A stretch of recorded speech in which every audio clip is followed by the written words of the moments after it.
Just wanna feel purple yellow.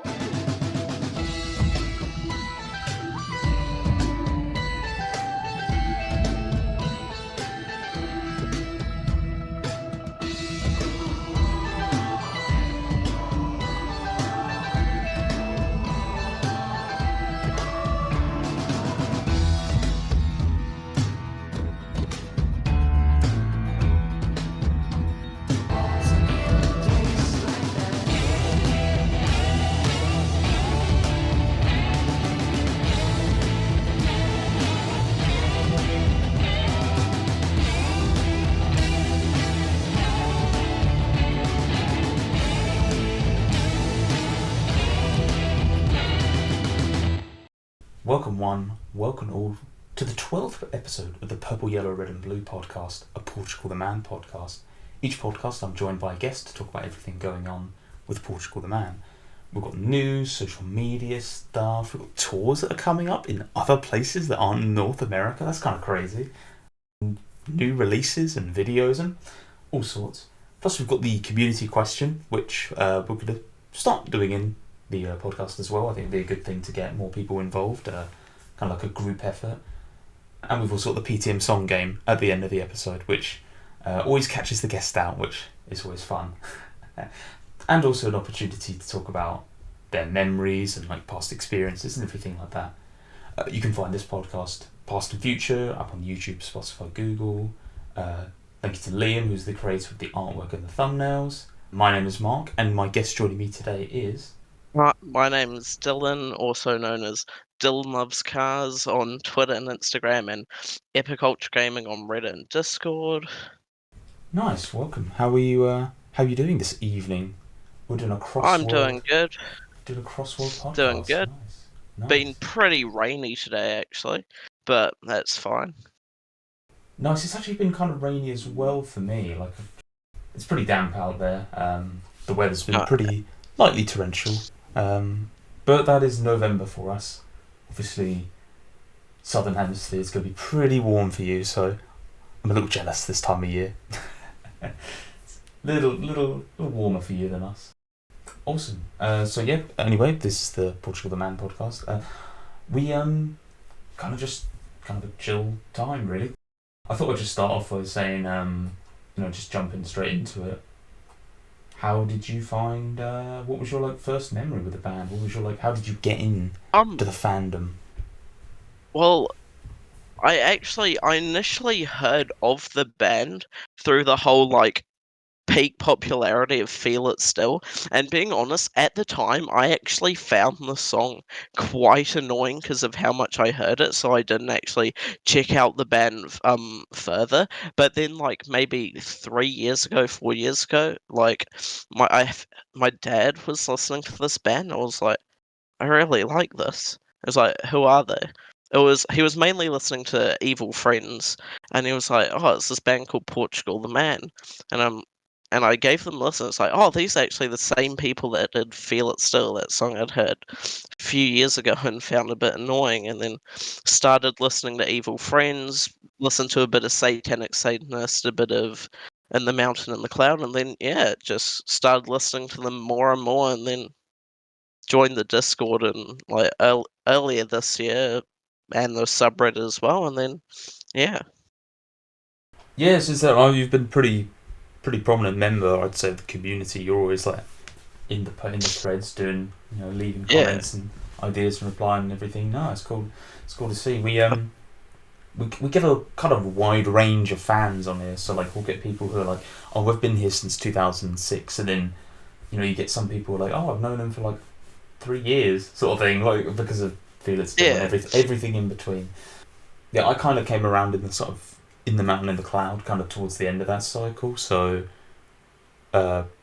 basically 10 plus years now, and then maybe hardcore for maybe 4 or 5 years, I'd say. Definitely the last 2, really on top of it, really involved the community, talking to trying to talk to band members and then obviously I've been doing this for on and off for about a year and a half now, which has been kind of weird. I'd obviously like to have got more episodes out and get more people on. But yeah, it's it's been a fun time, and it's a really good community. I have to admit, I've there are other places online where you can go and people shoot down ideas and this and that, and you don't really want to spend any time there, but no, it's a really good one. What did you think of Evil Friends then? Because did you go to hear that after Feel It Still? Yeah, Feel It Still was, of course, their first release, but then I'd say the gap in between me hearing Feel It Still and then listening to Evil Friends because my dad, that would have been like maybe couple years, that gap. But listening to Evil Friends, I was like, this has really good energy. I really like the sound to it. So I think I really like this band. And then I was like, In the Mountain and the Cloud as well. I'm like, wow, this is another very strong album. Same with Satanic Satanist. As I listened to their older stuff, I was actually almost a bit surprised at the kind of sound it has if you compare, like, for example, Woodstock and Chris Black Changed My Life compared to, like, Waiter. Like, it's quite a different sound. Yeah, I was just saying it's a pretty big, pretty vast difference between Waiter and Chris Black and everything. Yeah, no, you're right. Would you say Evil Friends is your favourite then, or are you standing for another one? I don't know. I think it I might say tied for my favourite would be Evil Friends. And it's tough between Evil Friends, In the Mountain and the Cloud, and Satanic Satanist. They're all really strong albums, especially In the Mountain and the Cloud. I love some of the sounds that like occur, and then also I love that cinematic music video with Sleep Forever and Got It All This Can't Be Living Now. That is my favourite video I think they've ever done. Unless they release something that is better than that, that is kind of the peak one for me. Yeah, it's amazing. So, Satanic, In the Mountain, and Evil Friends. Kind of a 1, 2, 3. Okay, right. Yeah. I don't hear a lot of love for Satanic. A little bit, but not like, oh, it's probably one of the favourites, but that's pretty cool. What do you like about Satanic then? The first song I, of course, heard, because I believe it was actually the most popular in terms of Spotify streams, was People Say. And then from there, I kind of listened to the other songs, and I really like how smoothly it flows between the tracks as well, on both the digital and vinyl release. Like, it transitions perfectly. Like, it sounds like it's almost the same song a little bit. Yeah, I think I also it's just a strong album with good sounds. Yeah, no, obviously it's there. You mentioned People Say that is it did pretty well in terms of the mainstream as well. I can't remember seeing that kind of as one of their like top view music videos, top things. I think they played that one on awful lot live as well, and a lot of live shows. I mean, we'll talk about live shows later on, but yeah, that was kind of their pre-Feel It Still moment with People Say of like, oh, we've got to play this everywhere. Everyone wants to hear this, so yeah, no, absolutely. No, it's pretty cool to hear Satanic Satanist, and obviously going around about their In the Mountain and the Cloud Evil Friends. Yeah, it's a pretty I get a lot of In the Mountain or Evil Friends. I think for me personally, Evil Friends. I mean, it's close. It's close because Chris Black is just phenomenal. I was really surprised. I mean, so it's slow transition into Chris Black. What did you think of Chris Black? Because for me, I was surprised how good it was. I was like, after hearing because even though I heard like Woodstock technically first as the first album of theirs I heard, um listening to all their other releases, I do see why some of the earlier fans were a bit more like unhappy with how slightly more almost mainstream, I guess they'd call it, how it sounded. And then after, I was really interested to see how the album was gonna go after the release of Dummy, and I liked the song, and then as each track kind of released, I was like, okay, I like this, and I like this, and like this, but listening to the whole album, like, fully, like, in order, it's a really good experience, especially I'd say it's better than listening to all the songs individually. Yeah, I mean, nowadays I just kind of do the full playthrough, really, apart from anything that comes up in like a playlist or something. But yeah, the full playthrough it's a magnificent kind of experience. It kind of tells I'm not sure. It's kind of the two sides of like not the Yeah. good and the bad, but like the positive and the negative, the anxiety and the clarity. Yeah. That's a good way of kind of my kind of perspective of seeing it. It's probably not what John had intended, obviously, but obviously everyone's perspective is different. But I always look back at like what happened with Woodstock. You take this thing that had been working for maybe 2 years, I think, because they were working on their Mike D album that got shelved. This is Doomin' and gloomin'. every episode we have to mention Doomin' and Gloomin'. That one's for the bingo cards. Yep. And then obviously they transitioned to Woodstock, and obviously things were changing in the world. They obviously had different opinions. John had different stuff he wanted to write about, and then that kind of turned into Woodstock. And then obviously we've heard about how Fit It Still was created, how the album was created. You know, we talk about like everything down to like the album art. So it'd be interesting to find out all the little. I think we're learning about Chris Black as well, but I think the transition. Sorry, as I go on too long, but the transition from Evil Friends to Woodstock is a bit of a jump. But I think from Woodstock to Chris Black, it's a little bit more of a softer landing. I kind of feel like those two are, I don't know, maybe like stylistically a little closer. Yeah, I feel like I'd say it between almost. them. Yeah. Yeah. I'd say it almost like bridges the gap a bit between like That's exactly there's the it, jump from Evil Friends to Woodstock, and then Chris Black Changed My Life kind of just slots somewhere in the middle. You know, absolutely. That's a good way of bridging the gap. Yeah. Yeah. So obviously Chris Black released at the time of recording almost 5 months ago, which is kind of crazy to think about. How are you? What do you like about Chris Black? Any favourites off that? Anything you want to bring up about? I really like Heavy Games like Part 2. Like from the moment I heard it, I just love how it's like more piano focused. I also love actually one thing I'll mention, I actually first listening to it, I wasn't a fan of Summer of Love as much as a song, but then when listening to it in combination with the whole album, it's kind of grown on me. Yeah. I'd also Grim Generation. I actually heard. I think it was live at the recording of the Lollapalooza concert, and I was like, I don't know whose song this is or what it is, but I like the sound of it. So I almost like I was able to know I like it from getting an almost slightly more unbiased opinion because I didn't know it was like their music. Yeah, no, they were obviously. I think maybe a year before it came out, there was a couple of YouTube videos. I think obviously you mentioned they played it live early. Kind of, they didn't like announce, oh, here's something new. They were just like, here's something different, and I think people were just like, oh, okay. And then obviously it made it into Grim Generation on Chris Black. So there we go. But yeah, Summer of Love, not a big fan. How are you feeling about it now, 5 months on, or was it kind of like an initial? Have you turned your Now head? Are I you would still? say, oh, I've 100%. It's probably one of my like most listened to tracks on the album now. It's got especially almost with summer kind of coming up. It's got that really good and it feels summery and it's got that really good vibe to it.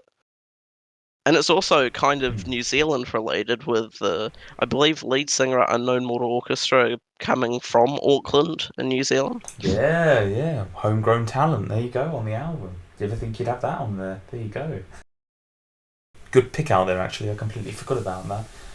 Yeah, it was kind of released kind of midway as a single, and I was pretty positive on it. I'm still pretty. I kind of like it. I like the upbeat nature of it when you listen to the whole thing from start to finish as well. I think it's a nice something different. I kind of feel like Chris Black is a little bit of a buffet sometimes. Everything sounds different, and you kind of get a little bit of, you know, you got your kind of pop song, and maybe you're like something moodier stuff, and then like maybe like more 90s kind of Britpop kind of song in Plastic Island. I kind of get that a little bit. I don't know if that's too close, but kind of there's a little bit of everything, and then you get like the long melodic stuff with Anxiety, Clarity, and then obviously the way it's like pretty much a concept album as well. I was really excited when I found out that it would be, and I think the magic has worn off a little bit. I think they're kind of linking, but I still do like how everything flows just so smoothly. It's not like a hard and stop, and we stop playing for the next track. It's quite nice when you listen all the way Yeah. through. I was gonna say, do you have any other thoughts about Chris Black or anything else you wanted to mention I about it? Another song that I immediately was drawn to as really liking on the album is Doubt. Like that transition from Times of Fantasy to Doubt, because Times of Fantasy, it almost feels like a bit of a slow down kind of break in the album, and then you just when Doubt just starts and there's the when it says Doubt and then there's the piano, it sounds like it's got a more like almost negative sound, but then it builds and then it builds. Yeah, I get where you're coming from. That hard, as you mentioned, hard break. That hard break where the kind of tone obviously changes and everything, as you said. Yeah, no, that's I completely get where you're coming from with that. I think you're pretty spot on with that. And yeah, again, it's different, and it's just it's hard to get bored of something if everything's different and every track is different. I know I'm still casually listening to it every now and again. I don't like to go too hard with their stuff because I don't want to like burn myself Yeah. out. I don't know how That other people actually are like happened. because I don't want to Yeah, listen to it 4 times day one and be like, there we go, we're done. that did happen to me a little bit when Dummy first came out. I listened to it while I was walking like 3 times in a row, and by the I couldn't listen to it again for like a few hours after that just because I'd overdone it. Same with Evil Friends. I found listening to it a lot while working had almost made me almost begin to associate it with work. But now I've almost got to a point of Portugal the Man where it's me. I almost feel like it's me and the Portugal the Man against my work versus like associating the work with the music. That's an interesting. Yeah, I never thought about it. Like you kind of think about it. So when you go out for a walk, do you think about Dummy then? Nowadays, you still have Um, that. not I didn't. I wouldn't say I listened to it enough to get to that point, but in terms of different music, even because my job is just a set playlist of songs that I just hear throughout the day, like that's played on the speaker. It's got to a point now where I will hear those songs and it will just immediately make me think of my job. Yeah, no, I was just curious actually. That's all. Oh no, pretty cool. I was going to ask. I was going to slowly transition. Obviously you mentioned you're from New Zealand. Welcome. First, I was going to say first Oceanian, Australasian. I'm not sure what you'd call yourself now, but on the podcast. How are you? How do you feel about live shows? And have you been to any? Have you had any experiences with the band members? Have you got anything you can tell us in that regard? Anything you've seen from other people? Floor's yours. It's in terms of Portugal the Man live shows, they've come here twice. Once for Big Day Out, which was a very cool festival that unfortunately no longer runs. Yeah, they came here for that festival in 2014, which was actually the last year it ran, and then they also came here in 2017, kind of around, I think it was like around that kind of Woodstock period, and they played at the power station. Both gigs I unfortunately didn't attend just because I didn't really know the band enough at the time. And in terms of like even documentation, the only recording I can find of either concert is about this 15-second clip that someone took as part of a Nice. compilation of clips at the festival in 2014, and I can't find a single of the 2017 concert. That's a shame. I mean, two shows isn't too bad. I mean, we'll talk about it later, but they're. I mean, we can actually transition into it now if you want. We're going to talk about they're doing a Yeah, tour sure. in 2024 in Australia, which I can't remember how many shows they're doing. They're doing a couple. I mean, that's got to be pretty exciting for them to know, for you to know that they are coming around. I know that in April, because that's the first kind. I know in April they're playing at Blues Fest, which is in Surfers Paradise kind of area, I think, like Byron Bay. And I don't know if I don't 100% know much information on other concerts they're doing in Aussie next year, but I know for a definitive fact they've been announced for that one and they posted about it. I have definitely considered seeing if I can fly to Australia for that concert, just because I happen to be going to Australia for a couple weeks, like, I think after that period. It does look like they're only doing the Byron Bay Blue Festival on 28th of March next year, 2024. But having at least one show is damn well sight better than having none at all in your continent, I say. It So it means gives there's you... hope. Yeah, I mean, it does give hope, yeah, because if there was... I mean, through speaking to him on Instagram, he did say he would be cool to come back to New Zealand. So there's hope. Yeah, that would be awkward if you went all the way to Australia and they're like, actually, we're going to do a quick pit stop in New Zealand. You're like, God damn it.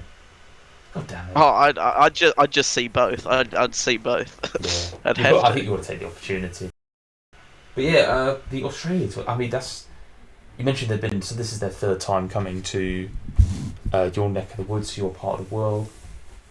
Yes, I mean, obviously you didn't get to see the other shows. Are you gonna go with anyone? What's kind of the plan? You mentioned you're gonna sort of go out there for a couple of weeks. You're gonna go around March time now, I presume, try and catch it. Well, actually, because the festival is from 28th of March to 2nd of April, but like completely unrelated to Portugal the Man. I'm in Australia, I think, for a couple weeks later in April.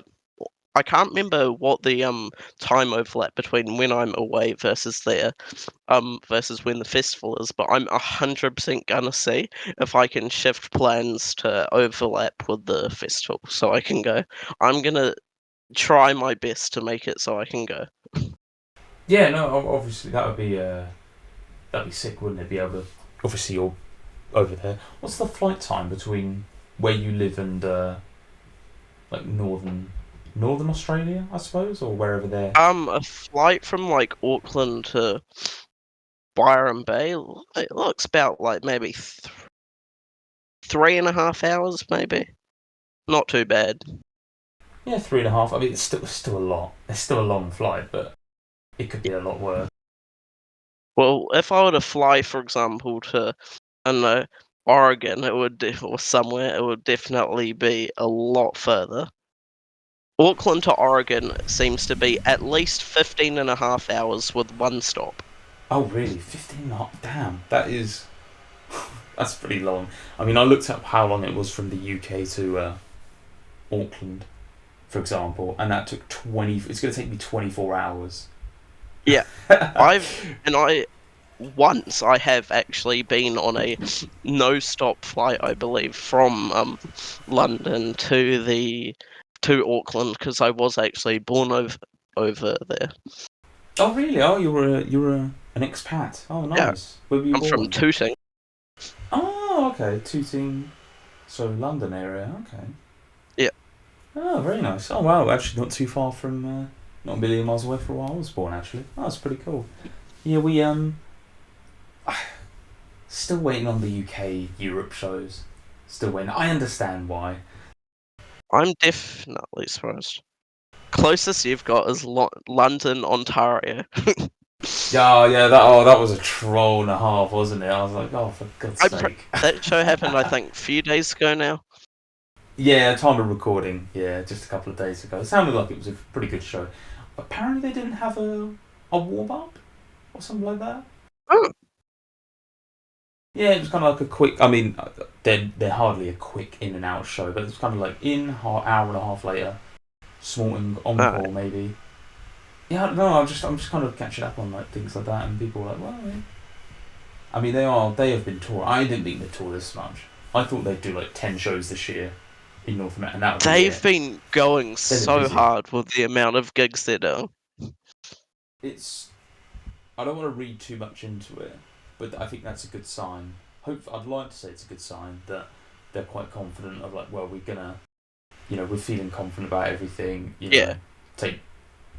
Obviously, with what's going on with Francis at the moment, they do want to stay a little bit close to home, and I respect that completely. Yeah.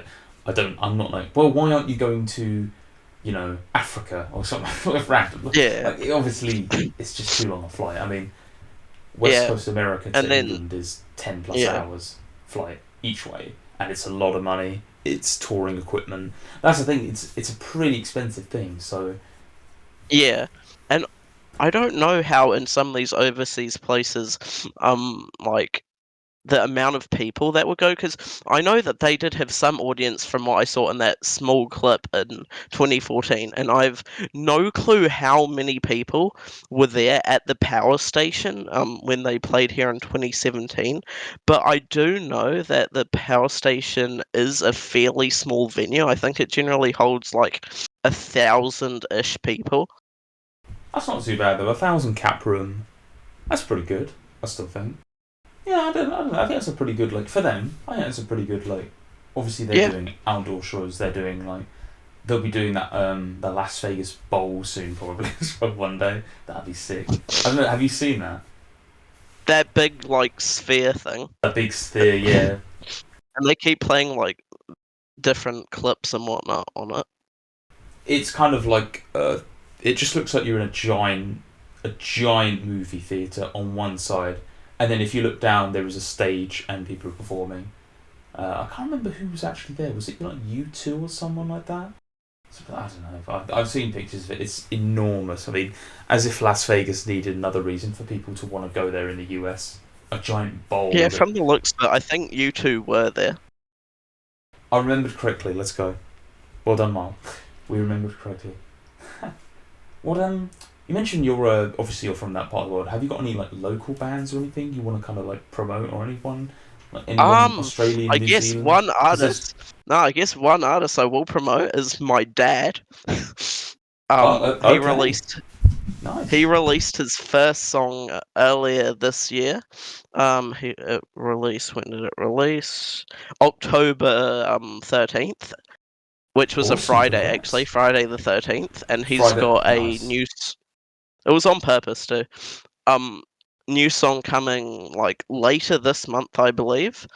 His name is Minimize, spelled Minimaiz, and the current track that's out is called Big. Oh, awesome! I didn't think we'd be getting anything like that. That's awesome.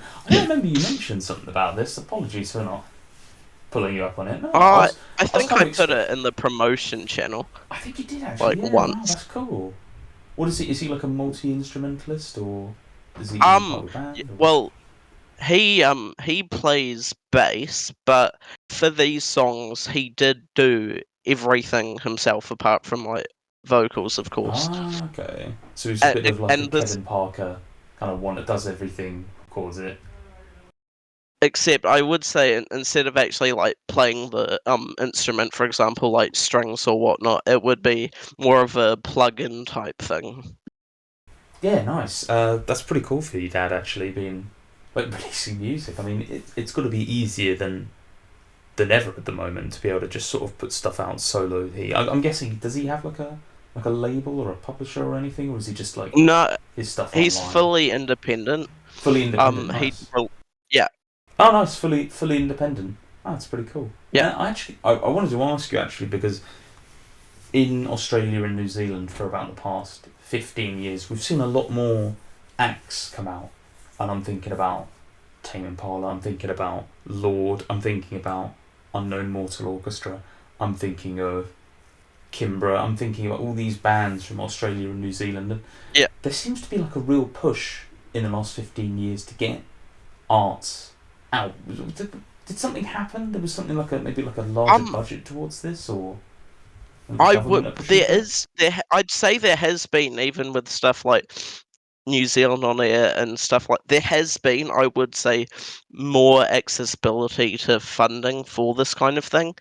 There's even just more, I'd say, studios around. Like, I think there's even a show on like TVNZ or like some other platform where it basically goes into a bunch of musicians that want to get funding for a music video for their song, and then they like the winner gets like some funding and stuff.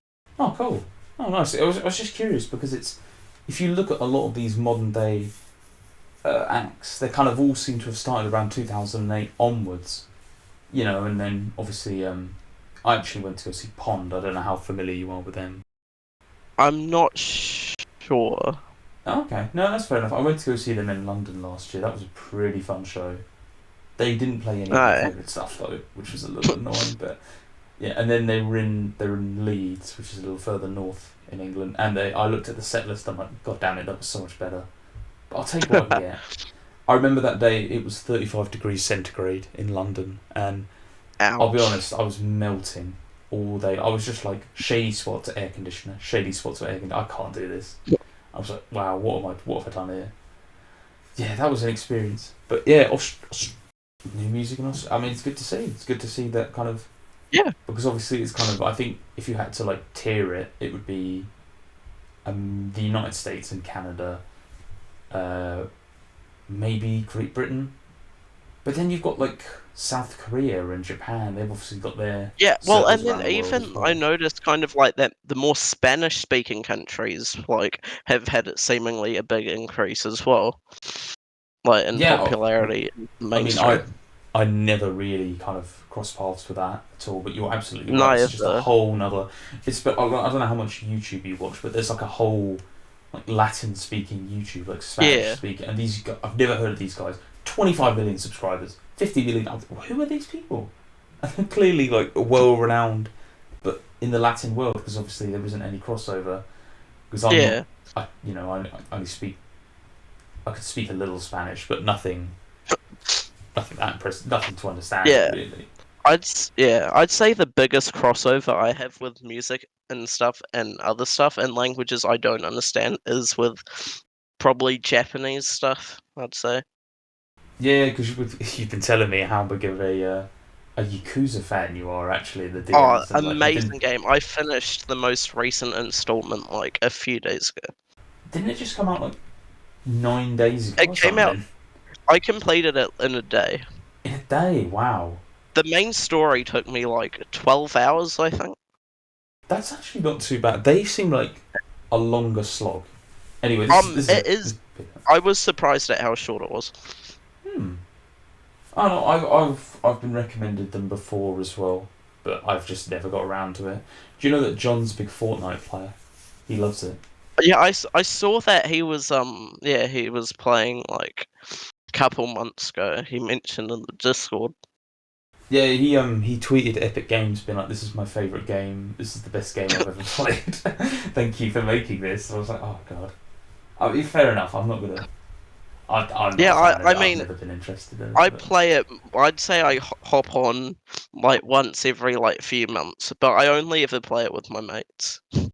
yeah, I can't. I can't. I've just never. I'm not gonna start.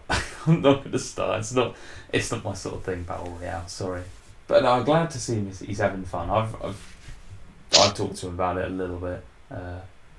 Yeah, pretty cool though. You know, I suppose it's pretty got to be pretty relaxed, and you got to kill time sometimes. You know, probably a lot Yeah, of waiting around in the music industry. So I don't blame him. yeah, A couple of news, couple of topics.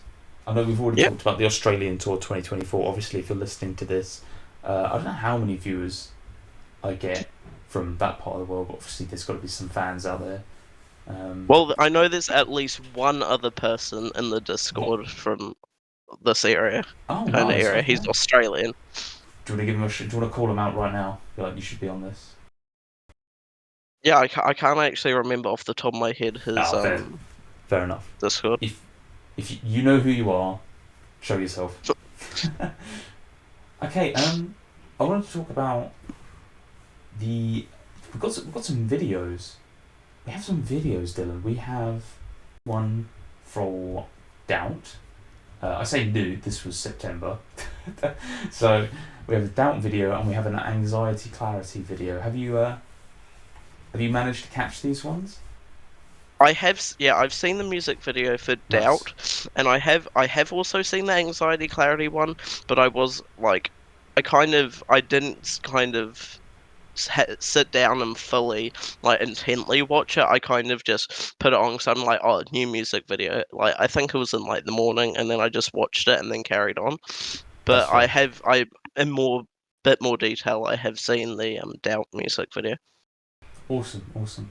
I think we'll start with the doubt one. I mean, what did you think? I mean, in the chronological order of videos we've had, I always forget, was Dummy first or was it Heavy Games Part 2? It was Heavy Games that was first, wasn't it? I can't remember which of the music videos was. I want to say it was Heavy Games. That kind of makes sense to me.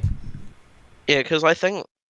Okay, I'm doing some quick research here, but I think almost straight away, Heavy Games Part 2 was released like as the YouTube video first, because I think it was only on Spotify with the release of the actual album.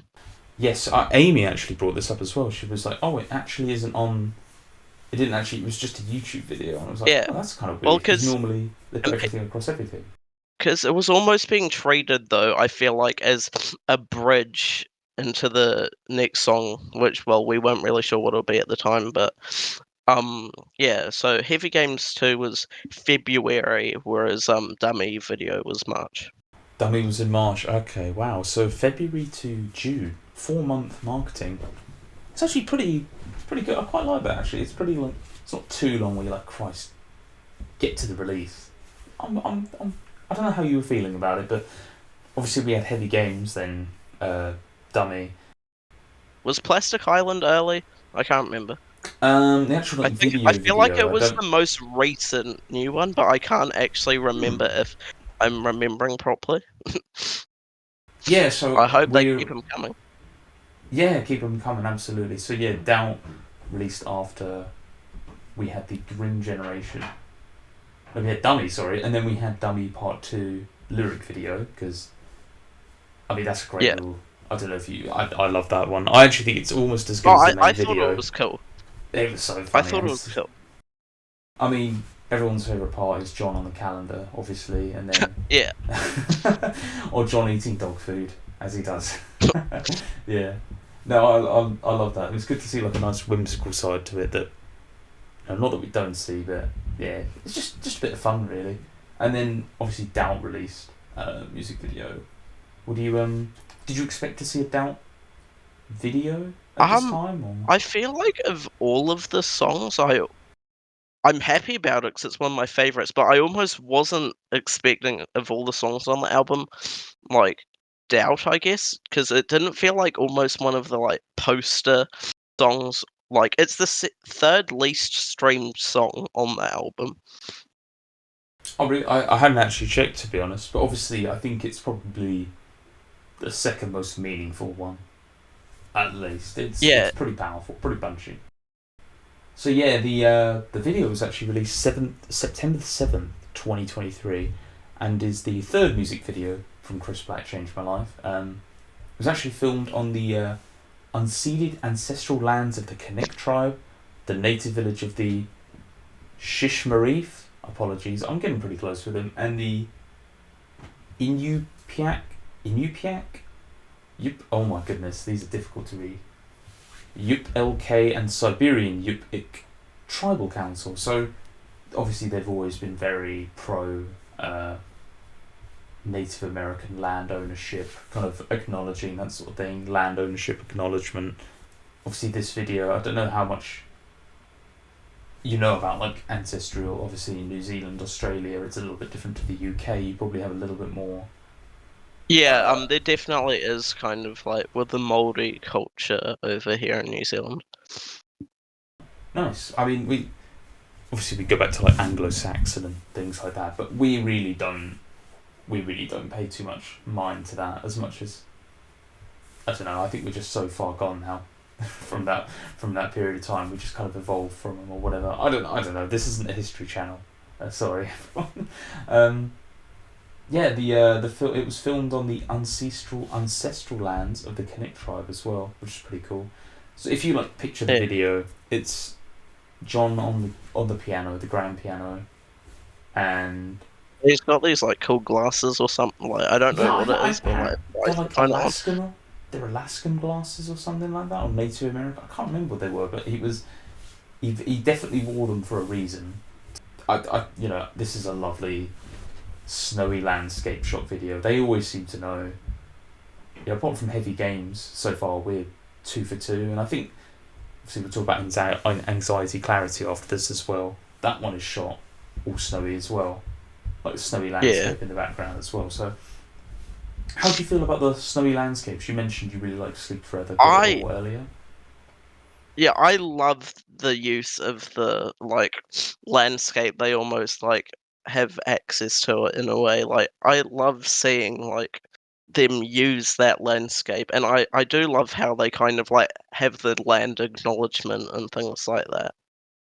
Yeah, it's commendable. I mean, a lot of people who have a lot larger followings, maybe not a lot larger, but a larger following, would do maybe no charitable work, nothing like that. I mean, they've been put in a position where the last 7 years have been, they're just in so much more of a limelight and a spotlight than obviously the preceding 11 to 15. They've been, I mean, we're coming up on 20 years in 2025 since their first EP launch, which is just mad to think about. And they've got the PTM Foundation. They obviously they get Native American people from that area of what a tribe is from the area to come out and speak in front of shows. Not always, but pretty often.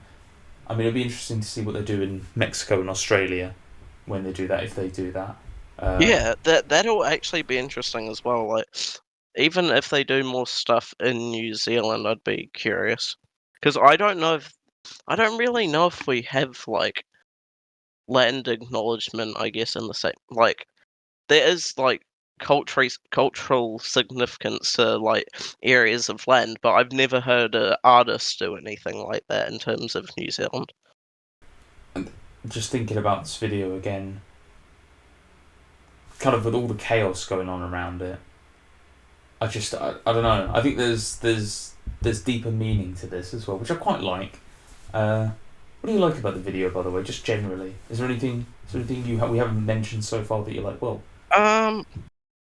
I just like the whole like I don't know. I like the landscape. I like the shots.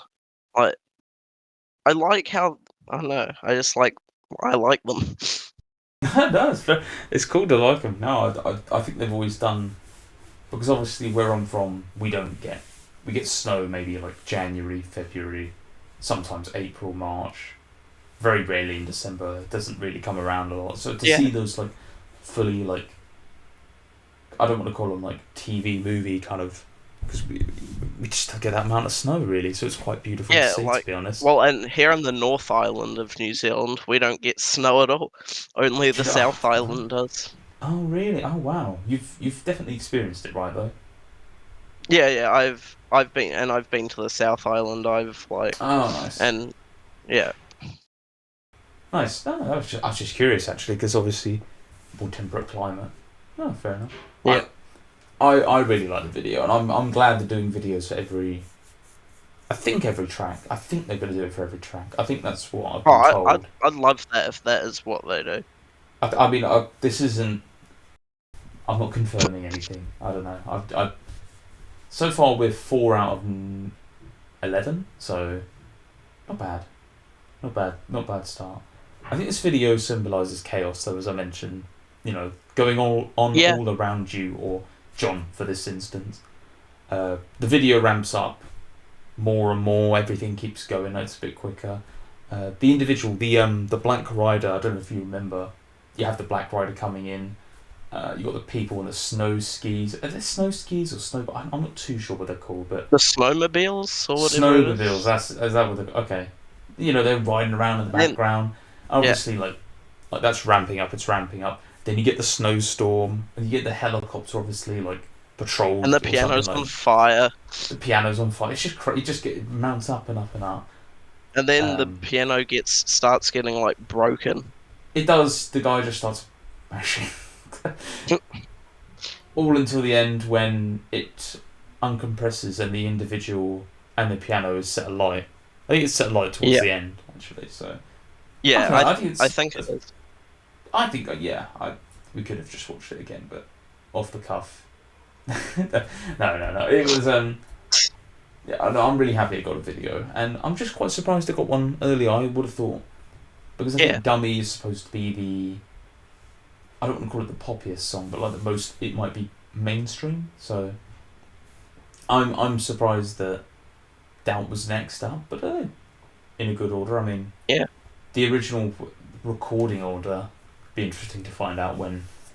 I can't remember if they've said that already, of like what came in what order, or what they finished first, or what ideas, because they've scrapped so many ideas and they've banked ideas, and Yeah. then we've got stuff like What Me Worry, which is apparently getting played live. I really liked that track. I really liked What Me Worry.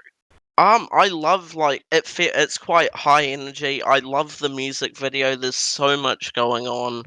Like, if they release that as like an individual, like 7-inch record, like they've done with some of the other tracks, I would buy that 100%. Maybe they Okay. could do like What Me Worry on one side, Who's Gonna Stop Me on the other, or something like that. I don't know. That's not a bad idea, actually. I think for me, What Me Worry, I really liked it, and I think the main reason is we haven't had like a new non-feature, non-collab, like an actual like full track for a good couple of years, and it was almost a little bit like, oh, they're back. It was kind of like the first domino being knocked over. It was like, oh yes, we're back. It was like, because it was February of 2022, so like a whole year before Heavy Games Part 2. Yeah. So I do wonder if they had that in the can ready to go, and they're like, let's just release this. Let's release this, and then we'll come back when we do more stuff about it. I mean, it got its own music video. It did, yeah, it did. I mean, I don't know what the budget is for doing these videos, and they obviously have like a crew, so maybe it's a little easier for some people. But I don't know. I feel like it gives. John's very artistic, Zoe's quite artistic. They probably have ideas of like, let's do this, let's show off this, let's promote this, let's demonstrate this with the video. And I feel like that's probably why we have so many songs. I mean, I'm trying to think of a song like, I think pretty much everything from Woodstock did, but something like Hip Hop Kids, like what they could do for that, or something like that. Like if they had done like a video for that, obviously they didn't. Yeah. With Evil Friends, they just did Evil Friends, Modern Jesus, Purple, Yellow, Red and Blue. Is there anything else I'm missing? I think it was just those three. I think it was those three. But yeah, like if they could go back, I don't know. It's kind of I'd have to double check, but yeah, they're definitely doing more now than they did 10 years ago, which is I really think, like thanks to Felix, still they obviously have like a bigger outreach, more people want to work with them. I mean, so many people worked on this album. They've never really been a group that has features.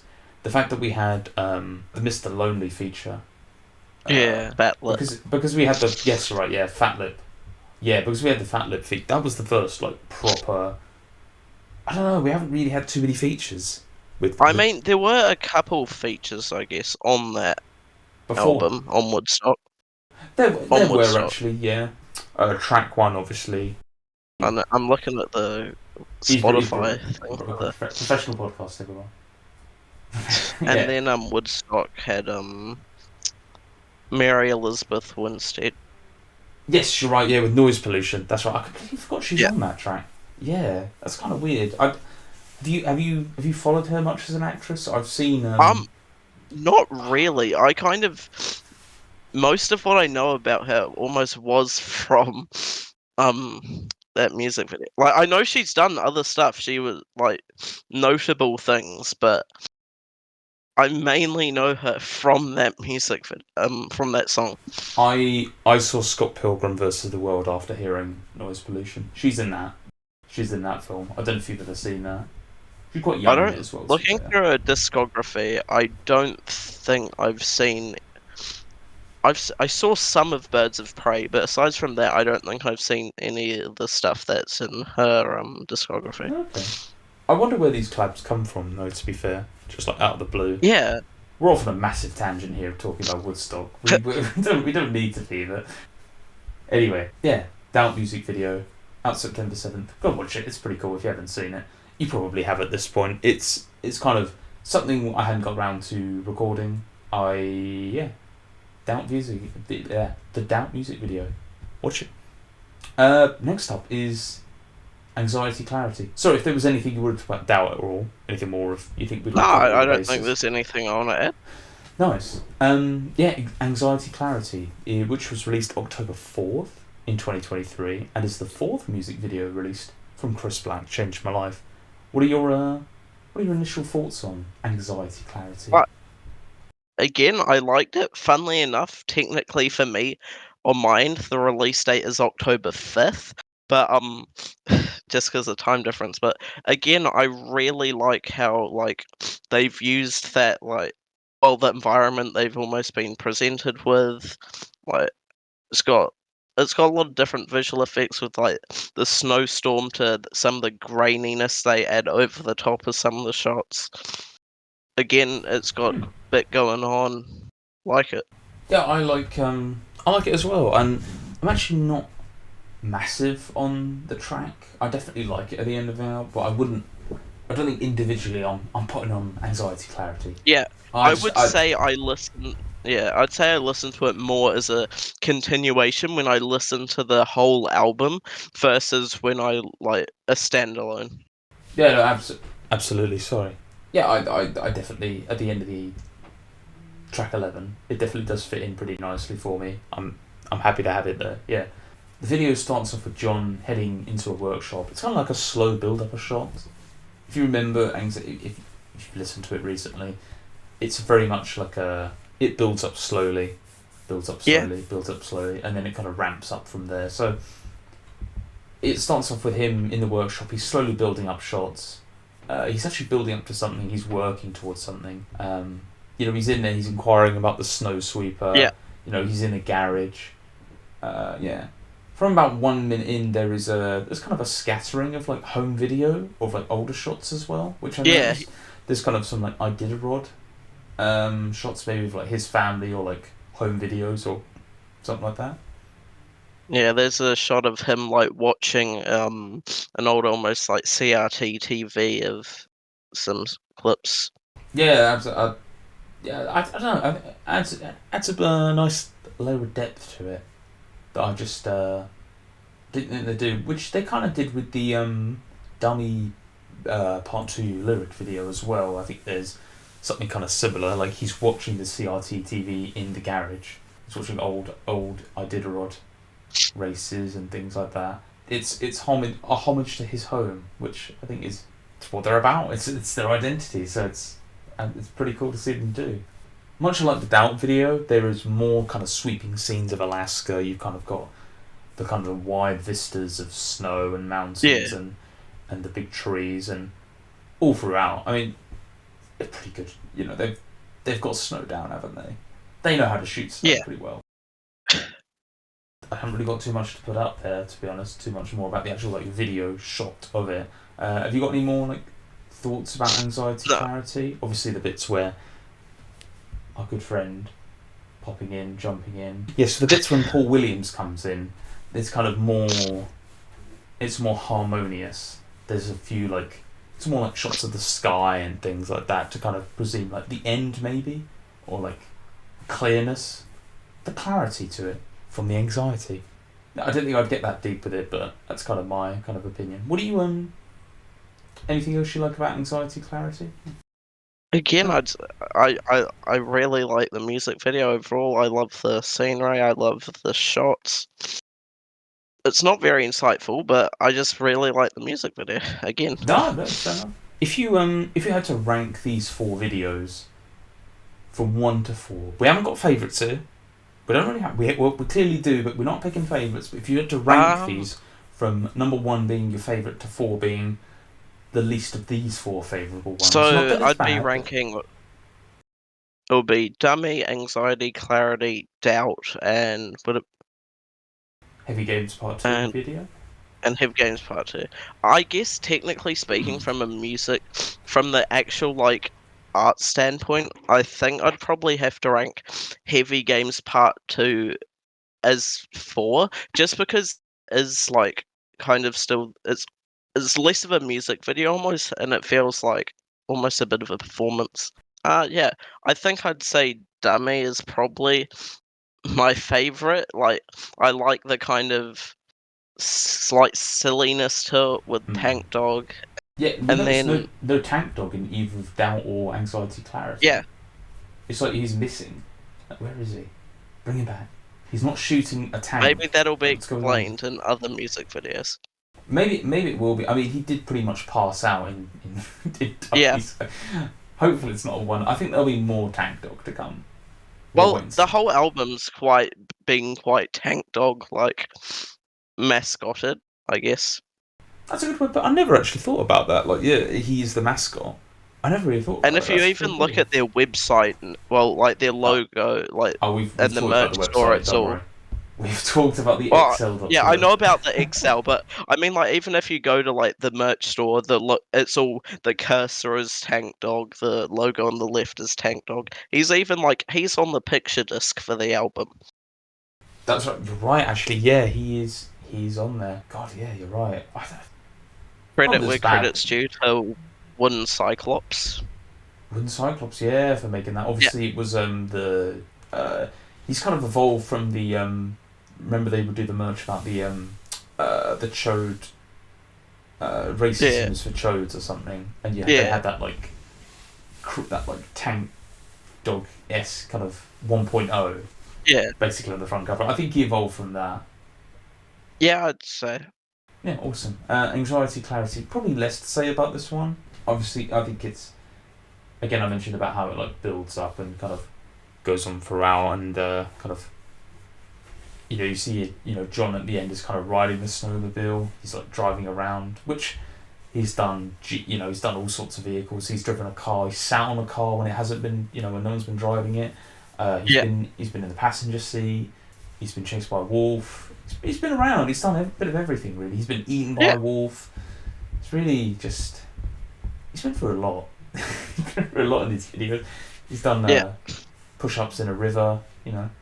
Wonder what we'll get next. What do you think will be the next video to release after the anxiety clarity? Who do you think? I don't know deserves what's. I don't. I would be really interested to see what they would do with how it sounds as a music video for Thunderdome. I never actually. Yeah, that's a good point actually. Thunderdome, yeah. I'd also be curious for Summer of Love, just because I don't know how much they'd like relate it on the lyrics, but there's not much of a crossover in the song being summer focused, I guess, with quite a cold looking landscape. That's a very good point actually. Yeah, be interesting to see Maybe what they do with that come one, over to right? Auckland and film it. Maybe. Although I think they've filmed all the videos already. Sorry to break the immersion. Yeah. Well, and yeah. I also do believe that they're more based in Oregon anyway. Unknown Mortal Orchestra. Yeah, well, you did mention that. Yeah, they are. So obviously, like working with a local band that just happens to be originally from halfway around the world, basically. Yeah. Yeah. No. Awesome. But yeah, anxiety, clarity. Go watch the video if you haven't seen it, everyone. It's been a little while, but if you had missed it, because they post a lot of stuff on YouTube. They post a lot of stuff on Instagram. They're pretty sociable. Social media sociable, I should say. And sociable in real life, but yeah, obviously when people are going to live shows as well, be curious like if they play anxiety clarity as well. Like I'm not sure they're playing it at the moment. I could be wrong in the set list, but it'd be interesting to see. I don't know if I've. I'm not sure. Yeah, awesome. Right, talk about the next. They did it in the. I can't remember if I'm remembering properly. I think they did do it in their KEXP set that they did recently. Oh, don't ruin that. I haven't seen that yet. I was saving that. God damn it. We'll talk about that probably next podcast because I haven't like properly sat down and dug deep and delved. All I'll say is it's a good set. It's a good, awesome, nice. They've been there a couple of times and it's always been a good new album. This one's new album focused, but there is a track at the end from an older album. Okay, I remember they've always kind of done like the new albums. I think that's kind of they're that, aren't they? Yeah, their 2013 KEXP performance has got to be like one of my favourite, like in general, performances. It's pretty good, that show. Yeah, it's obviously in Seattle, so it's not a million miles away. So I'm sure they could turn up more, but they come around for the new albums, which is pretty cool. It's a nice little live show at home. Nice. Next thing I wanted to actually get in mind of, but this is kind of more of a shout out to the Discord, to be honest, for the games, Heardle and Framed. I don't know how much you've been playing Framed and. I play all of them. Oh, nice. I play all of them when they come in. Nice. I'm generally okay, but I did mess up the most recent one. I got it on my second guess. On Framed or Heardle? Framed. Oh, okay, on Framed. Yeah, I struggle with Framed. Yeah, and for Heardle, I've found I need to work on the albums I probably seemingly know the least are Censored Colours and American. Right. It's funny because with Heardle, I get it first time when I do play. I'm like, yeah. I mean, there's a couple like if there's no noise at the beginning, I have to think, or maybe it's like something from, maybe it's New Orleans or something from Censored Colours, because that one's quite like there's like light drums at the beginning and it's quite slow and it takes a while to get going. But yeah, this is really fun actually. Put into the little fun thing for the Discord. To be honest, we've got notifications is ready. Daily Heardle and then weekly Framed if you haven't played already. Jump in. It's on the Discord. If you haven't joined the Discord and you're listening to this, like, what are they doing? It's probably my favourite Discord server I'm in. I'm only in a couple, but I like how active it is, and especially that we're getting people working on this. And jumping in. Do you know? I forget who. Is it Portex? They're the ones who are like. Who did the the games? Yeah, because I was one of the people. I was one of the people that helped get the screenshots and stuff, for example, for the Framed. So if you look at my name, I've got a little music video MVP role, and it was really interesting seeing the bit of Heardle I guess he had with the time zone difference. That's why if you ever notice, I'm one Heardle ahead of everyone else. I hear. I'm gonna look now. Actually. So the most recent Heardle I did was number 47. I won't tell you what song it is because then that's spoilers. Like I literally, it's not like it's the same song, but the number's different. I actually am just one ahead. So you'll tomorrow, I guess, get what I have already done. Oh, okay. Or today, I don't know. It's pretty cool because obviously we're doing the Heardle. We are going to get to a point where we're going to have to start doing the singles. We're going to have to like we're going to run out, but we've got a good. Yeah. I don't know how many tracks there are in Heardle. Do you know how many? Yeah. 100 plus, I don't. I think it's a majority. Of the tracks that like at least on this Spotify. I know like it's going to get to a point. Yeah, like you said, where it's probably going to be like. Yeah, it's probably gonna get to a point where it's like gonna be clips from like specific shows.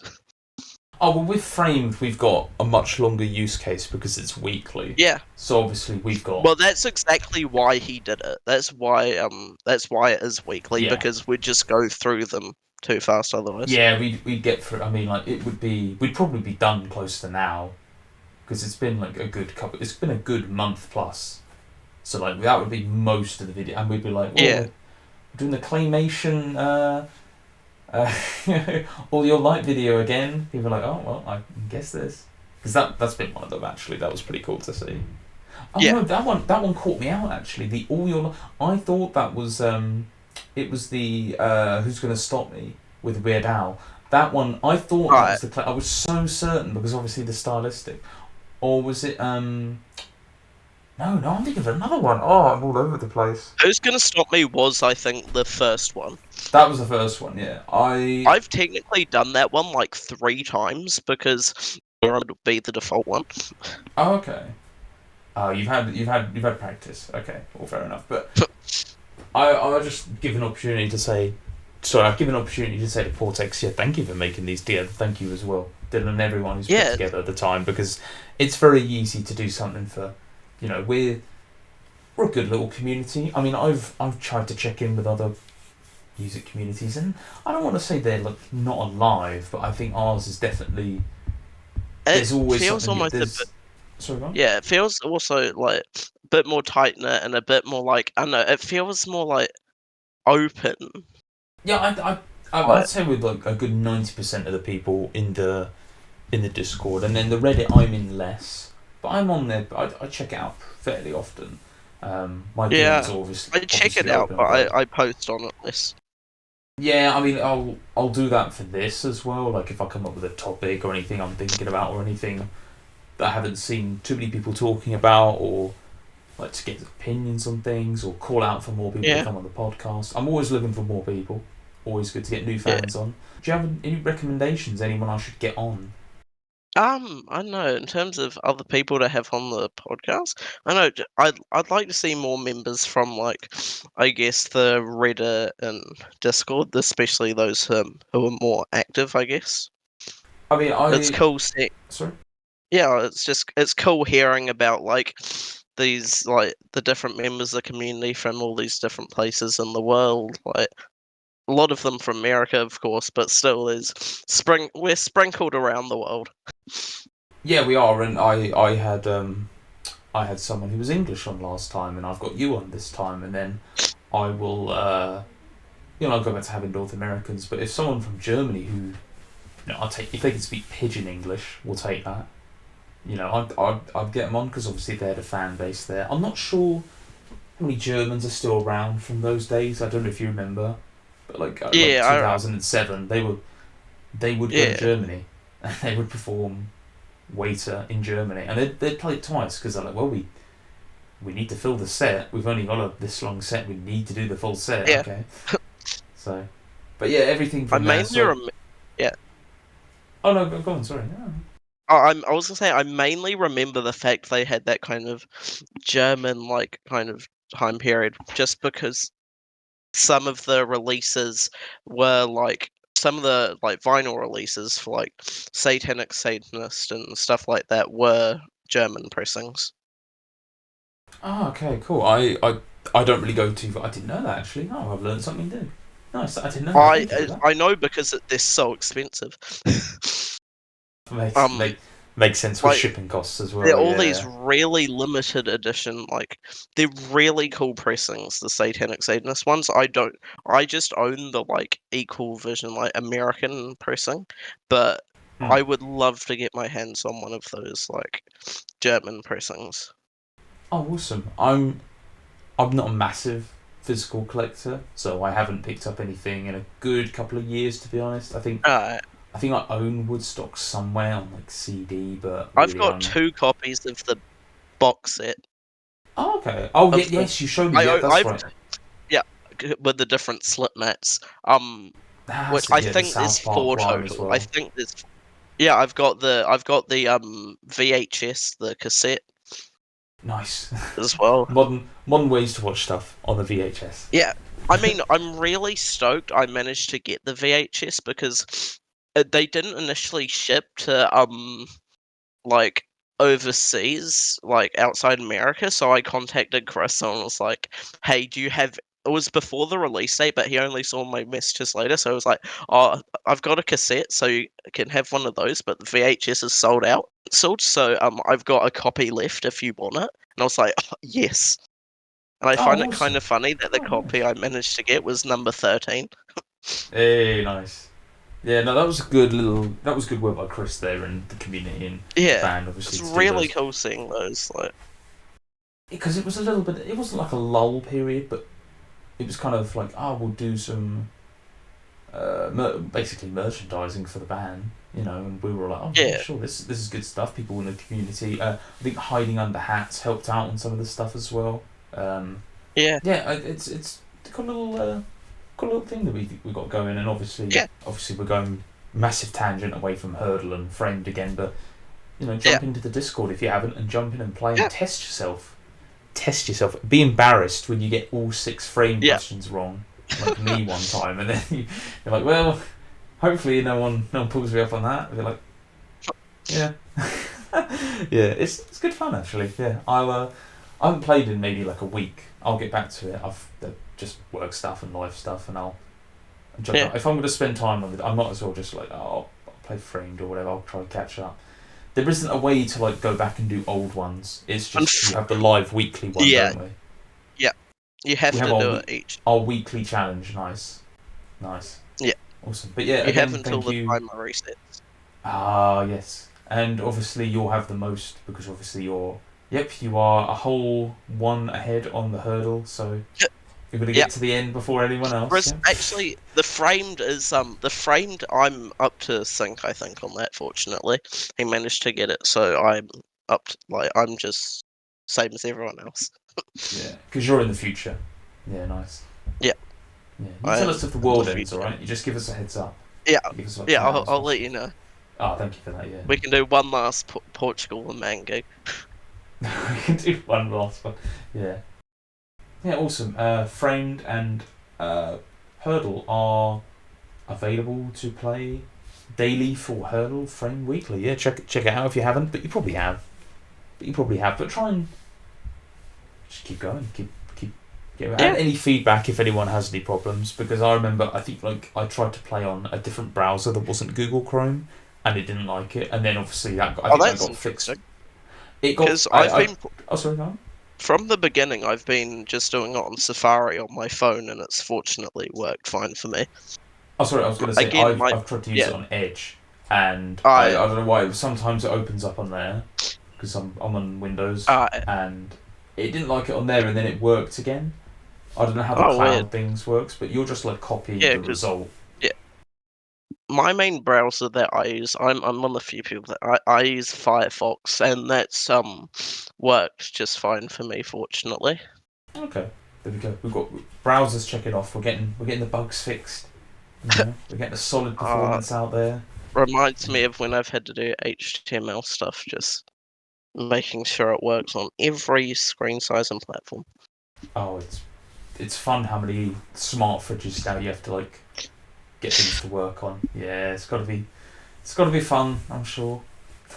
Is it playable in smart fridge? That'll be a thing soon, won't it? Yeah, I have no clue. Or even, and I imagine it's probably even playable on consoles as well, because I know the Xboxes have Edge. Yeah, I suppose so. But the Discord doesn't. Basically, all I can do on the console is when I'm going to Discord is I can join a chat.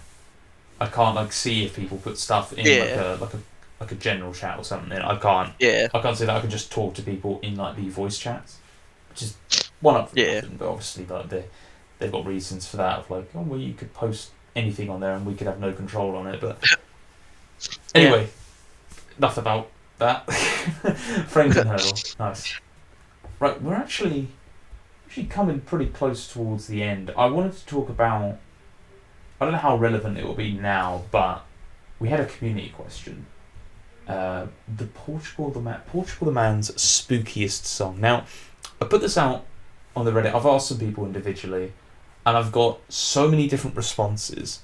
But I want to ask you directly now. What do you think is their spookiest song off the top of your off the cuff? Their spookiest song. Kind of Halloween. Think Halloween vibes. Maybe spookiest. Maybe horror themed.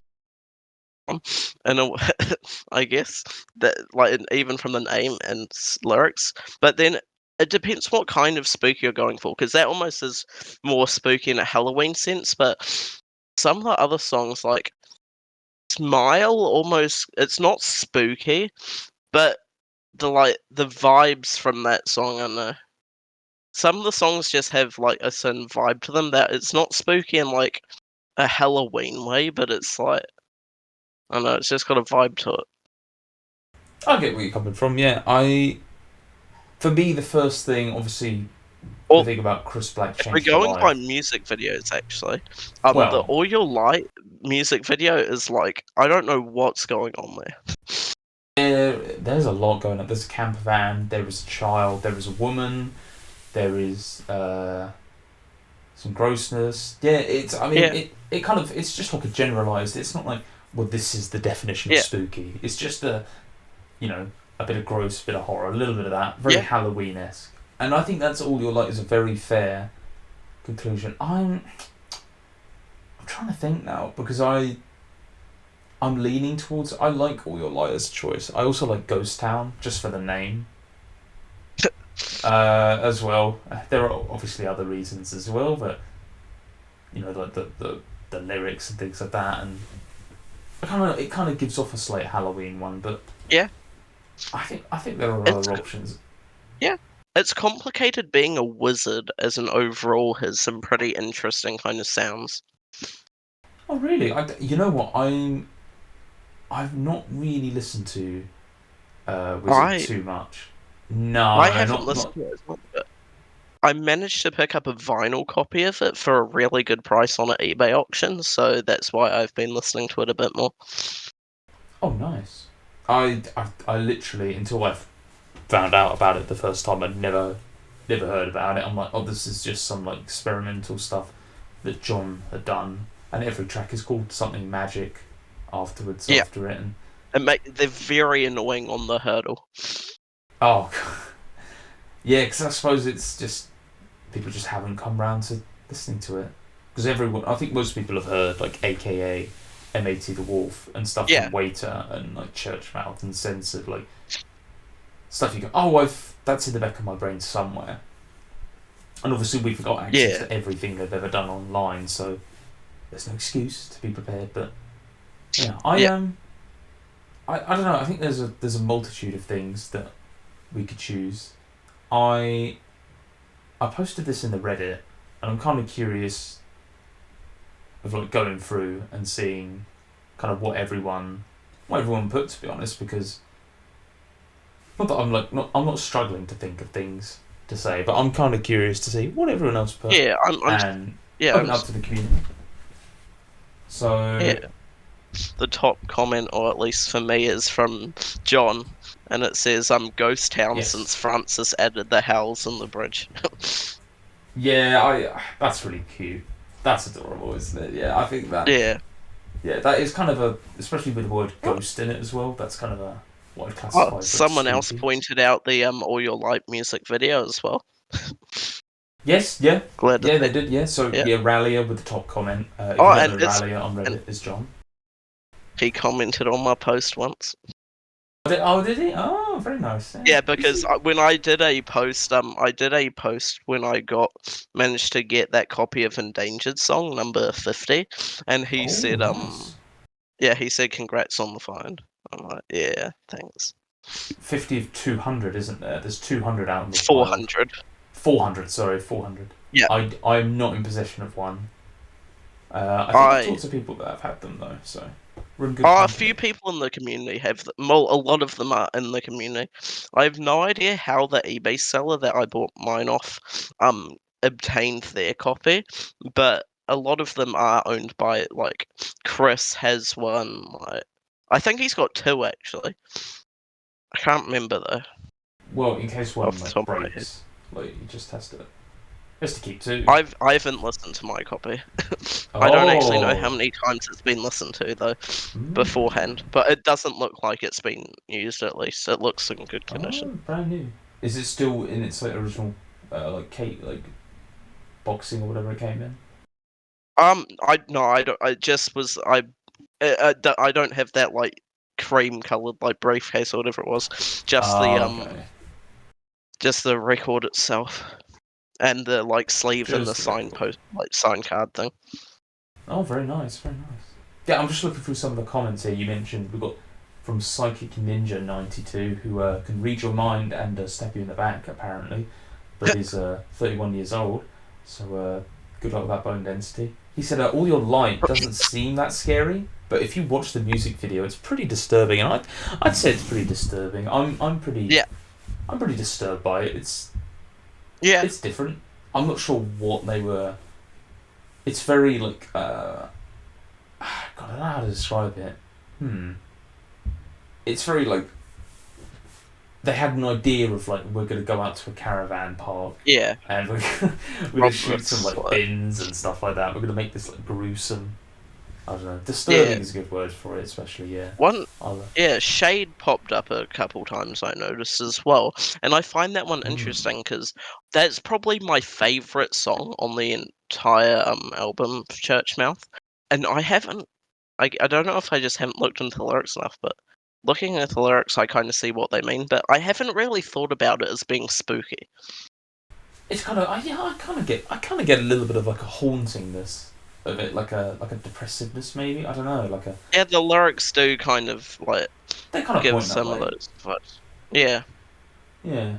We've got another one here from Stoned Rover who said, album version of New Orleans comes to mind first, and I don't know, maybe I've got to listen to New Orleans again.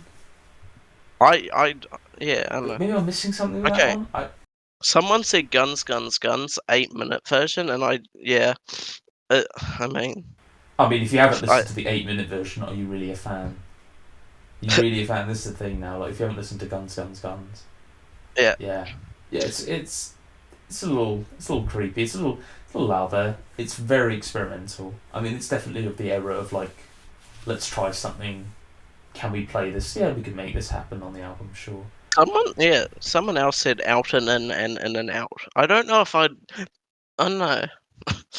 Yeah, I think that's more reflective and maybe moody, I would say, from what I remember from it. And I mean, it could also mean about like being out and in and out. Like, it can mean multiple things, to be honest. I'm guessing it means like the dog going through the dog door. It's kind of how I like pictured it. I don't know. I've always thought of that about that song. I don't know. Like, it's just something that's come to mind, to be honest. We've got another one from Baker. Baker Skateboards Chad here, who says the devil, the single from probably the best well known. It's a good single. It's good. It's probably best listened on that. They did that Gun City Sessions. It's on there. That's a pretty good. Yeah, it is. Like an online way of like hearing it. I think that's actually pretty good. I mean, I like it. It's a good track, and I do kind of see how, like, I guess how they see it as like spooky, like, I guess. Yeah, it's a valid response. You mentioned we've also got it's complicated being a wizard. We've already talked about that. You've already said. I mean, I can't go back to it. And then someone also mentions here Z-Luck or Z-Luck. I shouldn't say Z. I should say Z. I'm British. Evil Friends has it in for me, and I kind of get that. It's the story about like a man's pain of loss. But I kind of, when I think of spooky, I'm thinking Halloween. I'm thinking, is that is it in that wheelhouse? I mean, Evil Friends is very kind of That's kind of maybe what I'd lean towards, because that is basically a nightmare. If you think about the video as well, I think that's kind of what. Yeah, and the song. Interesting how they did that, like night mode kind of effect. I really like that as well. Yeah, you don't really see videos like that anymore, and it mixes up the snow theme as well. They were like, what if we do it at night where you can't see anything? Yeah, but you still get the they're renting the snowmobile again. They probably should buy it at this point. Yeah. Yeah. We've got another one here from Posheloid Potato. It mentions out and in and out. Oh, you already mentioned this. Yeah, pardon me. Yeah. Well, I also see that CDP11159 said, I think Dummy is pretty spooky, to be honest. I love it. Yeah. I guess, again, I haven't thought of Dummy as being... I guess it's almost because the instrumental is quite, like, almost a bit, like, energetic. I haven't almost thought of it as being spooky. Yeah, I kind of get that, actually. I think it's because Dummy's about... John's described it as, like, it's a kid thinking about the end of the world, and also... Yeah. Like... It's almost one of those ones where, like, listening to the song versus, like, listening to the lyrics. Yeah, big contrast there. No, you're absolutely right. And Doubt is, like, a bit spooky, but almost just from the... Yeah. Doubt is it's a bit spooky. Yeah, you're right. Yeah. Good point. There's I'll be honest, there's quite a few... You can make an argument here for a lot of them. Like, Yeah. no BlackBerry 3856 who decided to leave their PIN number in their name. Thank you for that. I'll write that down. They said Mr. Lonely, featuring Fat Lip, who... That's a very, like, somber... I put it in more the somber category. I kind of get that. If I had to do, like, a top 5, I'm not sure Mr. Lonely would make that cut. Not that we're doing a top 5 or anything for this, but... Yeah. But I kind of get really... It's more, like, down and more, like, somber and... But I kind of... I kind of get that. Pick one from, like, if we're doing it by album, I'd say for Evil Friends, I'd probably have to go with Smile, I guess, or Evil Friends, like we mentioned. Yeah, I think those are two probably the closest. I mean, it's not going to be anything too upbeat. That's the thing, is you can't be too upbeat. Here's J-Soul has put, hey J-Soul, who put All Mine. Yeah. Oh, yeah. John's voice is so haunting and ethereal at the same time. Look at this. Look at these words.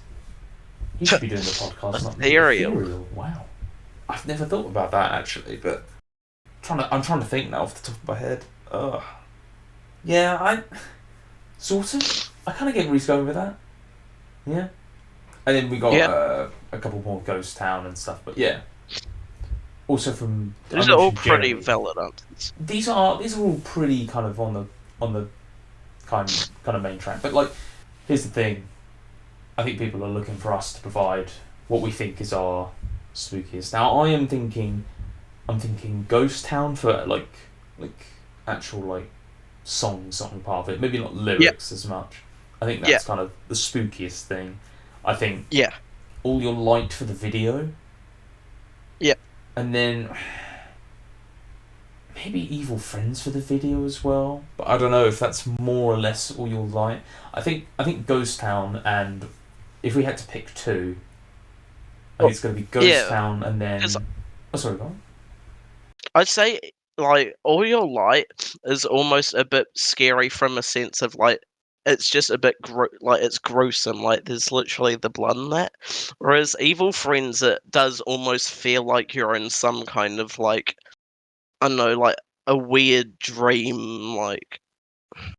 That's more like psychological, isn't it, than the actual physical body horror. So you've kind of made a good point there. I'm happy to say like All Your Light and Ghost Town. Probably, I mean, John leaving a comment about France is just precious. I really like that as well. So he's kind of won the award himself. Fair play. Yeah. No, that's a good point. I think they kind of. You're right. There's been a lot of fair answers as well. I mean, you can make an argument for about 10 there, to be honest, and then stuff from It's Complicated Being a Wizard as well. Yeah. Yeah. But yeah, it was good. I think it was good to get a good community question. Have you got anything else you want to mention about spooky songs or anything else? I don't think I've got. No, I think we covered quite a lot on that kind of front for candidates for that. Yeah, I think so as well. I think maybe next time we'll do maybe like an actual. Next time I get a guest on, I'll have like an actual like decision to make. Maybe like a top 3, top and 1, we could whatever. You could almost have like a ranking of like each guest's and then whatever that question is almost. Yeah, potentially. Yeah, I thought of like trying to get some feedback I had for this was to try and get like the community involved a little bit more, because you've said you've listened to a few times. You kind of just listen. You can't really interact. But if I give people a way to like put their opinion in, but it's kind of middle of November at the moment. What do you think should be like the next community question for the next podcast? What do you think? Do you think I should ask everyone? It's coming up to the holidays, What is their most Christmassy song? Is it too early for that? I don't know. That would be a tough one actually. I don't really know what I'd count as a Christmassy song. Because what you're gonna say, Snow. They have so many Snow ones, so that's kind of default. Yeah, but then I would almost from an actual song, most of the music videos I'd say that have snow themes like in the video aren't really Christmassy sounding. No, definitely not. I remember a couple of years ago they went to like the Star Wars set at Disney, and they were playing some Christmas songs there as well. Was that a year ago or 2 years ago? I can't remember now. I think that was a year ago that happened actually. I don't know if you remember this. I will. I'll find it for you quickly. Oh, when they did White Christmas, that was December Yeah. 2019. Was that 2019? Oh, it might have been more recent than that. I don't know. It might Yeah, be. they did it at least. They did it at Disney Park's Magical Christmas Day Parade on Christmas 2019 at That. least. I don't. I don't know if they've done it more. Yeah, 2019. You're right. Wow, was that 4 years ago? Bloody hell. Coming up on 4 years It's ago. 4 years ago now. What was the thing? I felt like that was last year. Wow, that's bad. I mean, the That's whole bad. kind of 2020s have blurred. Oh yes, you have. You just sent it to me now. Actually, yeah. Sorry, I didn't see that. Yeah, that 2019. Wow. Yeah, since the pandemic, basically everything's Yeah. blurred together. Awesome. Yeah, the spookiest song. What would be the what I'm thinking of doing? Maybe I won't, but what is the best song they could close with? Because Yeah. obviously, I think I that's mean, that's variable. off the top of my head, I'd have my answer already. I already have an answer of what I'd say for Oh, that. okay. All right. Do you want to share that? Or you Sleep wait? Forever. It's gotta be Sleep Forever. Okay. I thought so, but I feel like other people might be like, well, no, I kind of like it when they end with "Feel It Still" or something like that, or maybe like a more Yeah, but casual fan. I know. Or I like a Hey feel Jude or feel it's something. a good song, but I love the energy of Sleep Forever, especially in the live performances. It's one of my favorite songs of theirs. Do you feel like they need to end with a big closer, or are you fine if they Um, end with like "Holy Roller Hallelujah" and then like jam for an I'd extra be fine. minute? Yeah, I'd be fine with that, but I would like Holy Roller in particular. I know that's one of the songs to me where I'd say it's one of the ones I more listen to less on Evil Friends. I still like it, but so I'd be almost slightly sad if they ended on one of the songs I listen to like a bit less. Another Hmm. one would be like Keep On, for example. Like I off am not a Woodstock. Keep On fan. I hope they don't play that. Uh, yeah, I am a Keep On that hater. yeah, yeah, yeah, I'm neutral, but veering to more. I'm not of it, like not as much of a fan of it. Whereas I'm if not. they ended on Okay. even something like Plastic Soldiers, Smile, those are all good like Smile's a good one as enders. well. Like, That's another one yeah, they've also because it's quite similar to. I think they've merged that into Sleep Forever anyway. So yeah.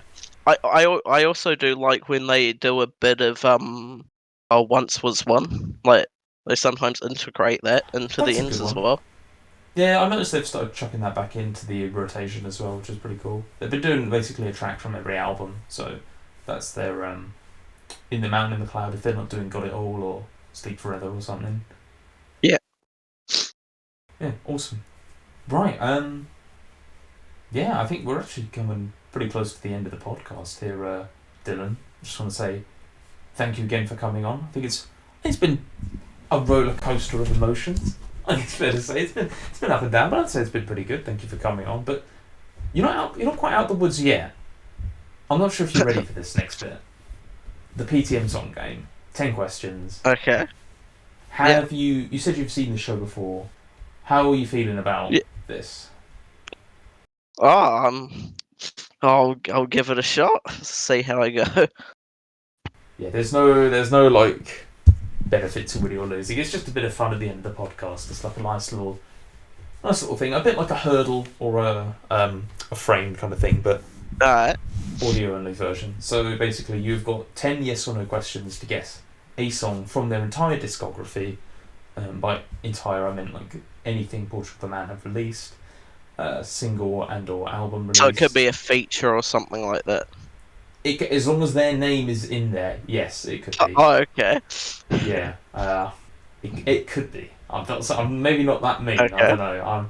But yeah, if you were, if I could give you some advice, you could always a good question to ask towards the end is, have we mentioned it today? And that could be a nice little like, oh, actually, we have mentioned, because we mentioned quite a few songs, so maybe Yeah, it'll we like have. spring that memory, and you'll be like, by the way, just take it away with your first question. I'll be keeping count, Okay. and yeah, I have it written down here. I can I won't be changing it. Don't worry, I'm not that mean halfway through. But yeah, once you're ready with your first question, take it away.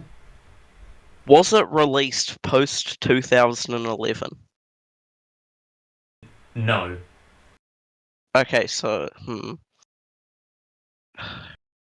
Pre-2011 here. yeah, so I know. I'm trying to think of a question that'll just pinpoint it more than just going through. Is it this out? Are we differentiating between studio versions and like live versions, or is it just a song? I normally just take it from it. If you're talking date, I'd normally go by album. Okay. That's I'm normally going by that. Yeah, I'm not going for like single release date. I could though. Yeah. I think people ask what month was it released in.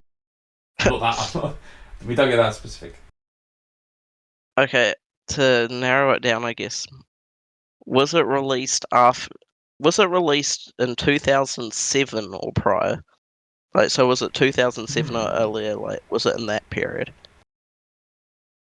Sorry. Yes. Okay. So that means it's. I said 07 or prior. That means it's got to be either Churchmouth, Wizard, or Waiter. Wizard or would be a bit single cruel. before that. Yeah. Yeah, or But any that's what single. I meant. Yeah. Before 2007. God. Yeah. Is it on Waiter, You Vultures? Yes. Okay. You're off to a really good. This is a good start. You've got the album. You've got 6 questions and a guess. You should be able to get this down. You can be quite fun about this. You've done well so far. This question might ask for research. Does the song have more than 1 million streams on Spotify? No. Oh, less than 1 million. That's a lot of. That's most of the album. Is the song greater than 4 minutes and 12 seconds? So longer than 4 minutes, 12 seconds? So is it No. longer than 4 minutes and 12 seconds? No, okay, it so isn't. it's shorter than that. Again, I'm not asking very good questions. That doesn't narrow down much. Every question that whittles down by like... I think that these are good questions to ask. This is your 5th question.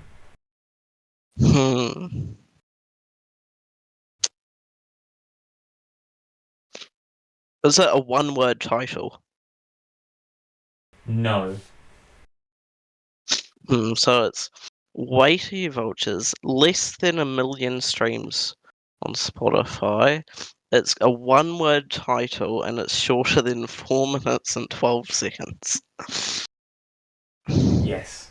That wasn't a question. I'm not counting that, don't worry. Yeah. Really narrowed it down here. I don't know if it's because it's late, but I've already forgotten. So is it was it one word title or is it a multiple word? You said what you asked me, has it got one word in it? I said no. Or is it more than one word? Okay, cool. So it's more than one multi-word word then. is what I presume. Yeah. Sorry, Tommy.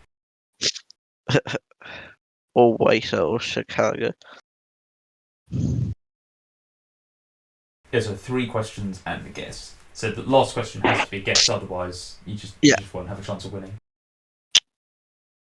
What are you thinking? We can't be. You've got to be narrowing it down. Like it's got to be down to like single digits now. I'm trying to think of what the best question to ask here is.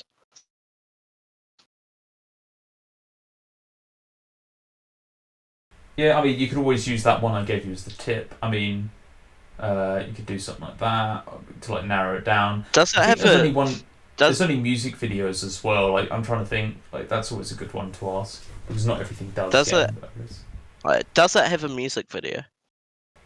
No, I don't think so. I'll quickly check. I'm saying no. Okay. I think the only one that hasn't, only a couple of them, if they do have music videos, have videos. Does it have a number in the name? In the name of the song? Yeah, is there a number? No, there isn't. Okay. And also, just to confirm, no music video, but you can definitely find live videos of this track being played online. Funny Okay. enough.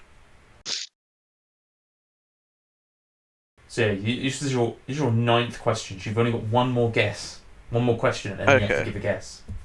So I don't know how many you've got it narrowed down to, but if you wanted to like take 2 stabs in the dark. I'm just trying to almost like recall which ones I've eliminated.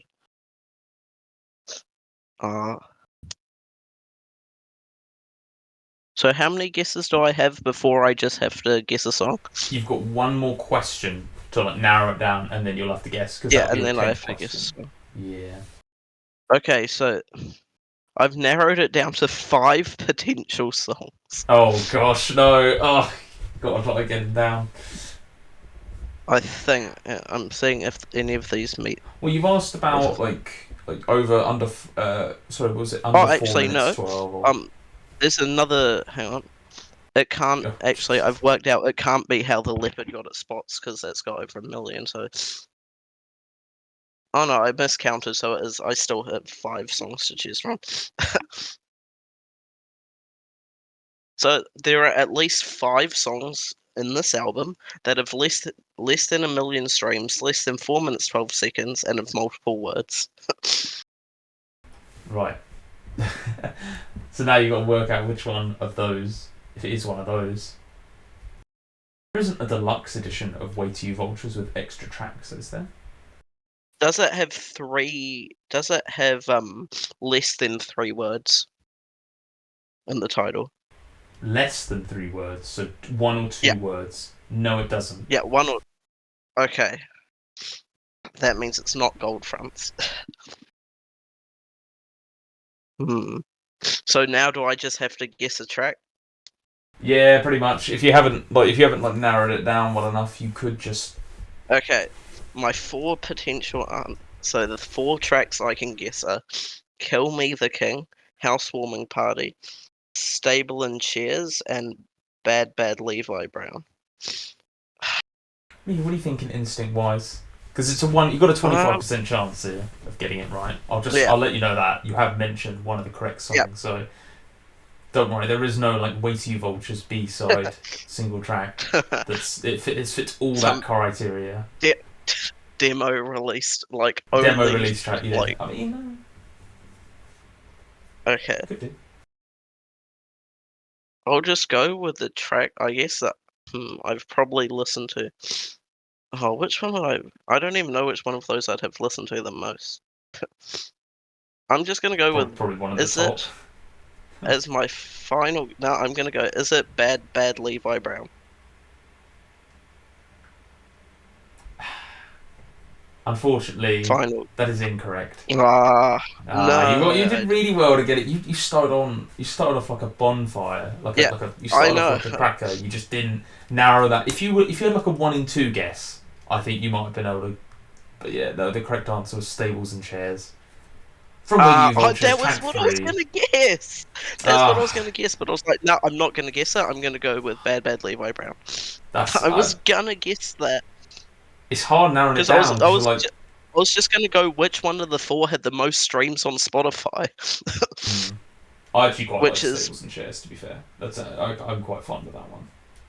I'd say my favourite track on the album, although it's the most boring choice, is AKA M80 The Wolf. Oh yeah, that's brilliant. I mean, it's got a music video. It's pretty popular. Yeah. I also like Stables and Chairs and a couple of others. It's not bad actually for their first release. You can kind of go back and you can listen to it. But it's a strong first album. I had to check what year it was.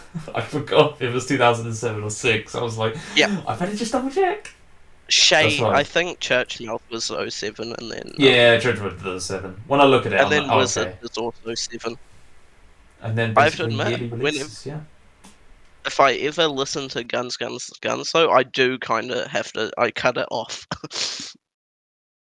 It does. It's a bit odd towards the end, definitely. Yeah, but good effort, good try. I will... another one for the host. Not that I get a lot of pride in that, but yeah, tripping up.